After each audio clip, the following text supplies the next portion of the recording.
Hai teman-teman, Assalamualaikum. Saya Nia Nurhalipah. Saya akan menjelaskan tentang reologi. Apa sih reologi itu? Kenapa ya sediaanku tidak jadi? Apa sih yang salah? Reologi itu berasal dari dua kata, yaitu reo dan logos. Reo yang artinya mengalir dan logos artinya ilmu. Jadi bisa disebut sebagai reologi itu menggambarkan aliran cairan dan deformasi dari padatan. Penerapan reologi dalam bidang farmasi. Reologi ini terlibat dalam yang pertama, pencampuran dan aliran bahan-bahan. Yang kedua, pengemasan bahan-bahan ke dalam wadah dan pemindahan sebelum penggunaan. Yang ketiga, pengeluaran dari tub atau pelewatan melalui sebuah jarum suntik. Reologi dalam bidang farmasi, dalam sediaan cairan, yang pertama itu pencampuran cairan dengan bahan yang lain, pelewaran melalui mulut wadah, perpindahan cairan, stabilitas fisik dari sistem-sistem deteksi. Yang kedua, pada semi solid, penyebaran dan pelekatannya pada kulit, pemindahan dari wadah atau pengeluaran dari tub, kemampuan zat padat untuk bercampur dengan cairan-cairan yang lain, kemudian pelepasan obat dari basisnya. Yang ketiga ada pada sediaan padatan atau solid, yaitu aliran serbuk dari corong ke dalam lubang pencetak tablet atau ke dalam kapsul selama proses pembuatan. Kemampuan pengemasan dari padatan dalam bentuk serbuk atau granul-granul. Sifat alir juga mempengaruhi kualitas sediaan. Sebelum membahas ke tipe-tipe aliran, kalian harus mengenal istilah-istilah ini terlebih dahulu. Yang pertama ada sharing rate atau kecepatan tekanan. Dalam hal ini contohnya kecepatan dalam mengocok botol. Kedua ada sharing stress atau besarnya tekanan. Dalam hal ini contohnya kekuatan mengocok dan kekuatan memencet tub. Ketiga ada geser kental atau shear thickening system. Karena dengan menaikkan tekanan geser, viskositas menjadi naik. Terakhir ada sistem geser encer atau shear thinning. Karena dengan menaikkan tekanan geser, viskositas menjadi turun. Tipe-tipe aliran. Tipe aliran Newton. Aliran Newton adalah jenis aliran yang ideal. Cairan yang bersifat ideal adalah pelarut, campuran pelarut, dan larutan sejati. Semakin tinggi viskositas, maka semakin tinggi tegangan gesernya.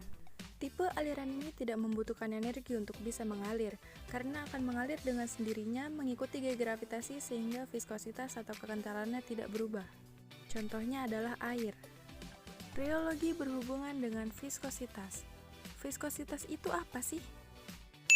Viskositas merupakan suatu pernyataan tentang tahanan dari suatu cairan untuk mengalir. Semakin tinggi viskositas, semakin besar tahanan tersebut. Tipe aliran non-Newton. Aliran ini dipengaruhi oleh adanya kecepatan dan besarnya energi sehingga bisa mengalir. Bila tidak diberi tekanan, maka sediaan ini tidak akan mengalir. Artinya, untuk mengalir sediaan ini membutuhkan bantuan. Karena adanya energi tekanan, maka viskositas dari sediaan akan berubah. Non-Newton dibagi menjadi dua, yaitu time independent dan time dependent. Tipe aliran non-Newton time independent. Terdapat aliran plastis. Kurva aliran plastis tidak melalui titik 00, tetapi memotong sumbu sharing stress pada suatu titik tertentu yang dikenal sebagai harga yield. Contohnya suspensi terflokulasi, suspensi dengan ukuran partikel yang besar sehingga bila mengendap tidak terbentuk endapan yang rapat dan bila dikocok akan segera terdispersi dalam pembawanya. Aliran pseudoplastis. Pseudoplastis disebut juga sebagai sistem geser encer atau shear thinning. Kurva dimulai dari titik 00 tidak ada harga yield. Viskositas akan menurun dengan meningkatnya rate of shear. Contohnya kecap atau saus tomat dalam botol dan juga body lotion. Karena sebelum dikocok saus tomat akan susah dituang dari botol, tetapi setelah dikocok maka akan mudah dikeluarkan dari botol sehingga disebut dengan sistem geser encer. Aliran dilatan. Disebut juga sebagai sistem geser kental atau shear thickening system. Viskositas meningkat dengan bertambahnya rate of shear. Contohnya salep dan pasta. Karena butuh tekanan yang lebih besar untuk mengeluarkan dari wadah, dan juga bedak kalamin pada saat di dalam botol yang didiamkan konsentrasinya encer dan partikelnya mengendap. Tetapi setelah adanya pengocokan, maka partikel yang tadinya mengendap akan menyebar dan menambah kekentalan dari lotion. Tipe aliran non-Newton time dependent. Yang pertama ada thixotropik. Tipe sediaan thixotropik bila dalam keadaan diam akan menyerupai suatu gel. Bila diberi tekanan, misalnya penggojokan, struktur gel ini akan terpecah menjadi partikel-partikel yang lurus yaitu sol. Pada saat penggojokan dihilangkan atau diberhentikan, tahap demi tahap struktur gel ini akan kembali terbentuk. Tipe ini cocok untuk sediaan suspensi, emulsi, lotion, krim, salep, serta suspensi parenteral yang digunakan untuk terapi intramuskular. Yang kedua ada anti-thixotropik. Tipe ini bila digojok, struktur sol akan menjadi gel, di mana kekentalannya akan bertambah sehingga terjadi hambatan untuk mengalir. Namun bila didiamkan akan kembali menjadi sol.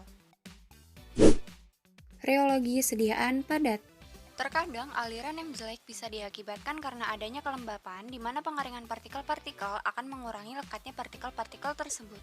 Pada proses pembuatan tablet, serbuk yang digunakan harus memiliki sifat alir yang baik dengan memperhatikan bentuk dan ukuran partikel. Bentuk partikel haruslah seragam sehingga daya alirnya bagus. Dan jika ukuran partikel diperbesar sekitar 1000 mikrometer, maka gaya gravitasinya besar sehingga serbuk mudah mengalir. Porositas. Semakin besar porositas, maka semakin kecil kontak antar partikel sehingga kecepatan alir akan semakin baik.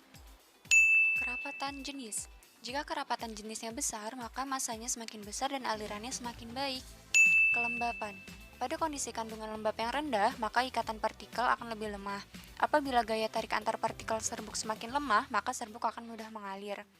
Elektronegativitas. Jika elektronegativitasnya rendah, maka gaya tarik antar partikel semakin lemah sehingga serbuk mudah mengalir. Jadi, untuk memperbaiki sifat alirnya, biasanya digunakan glidan atau pelicin seperti silika, talkum, dan amilum.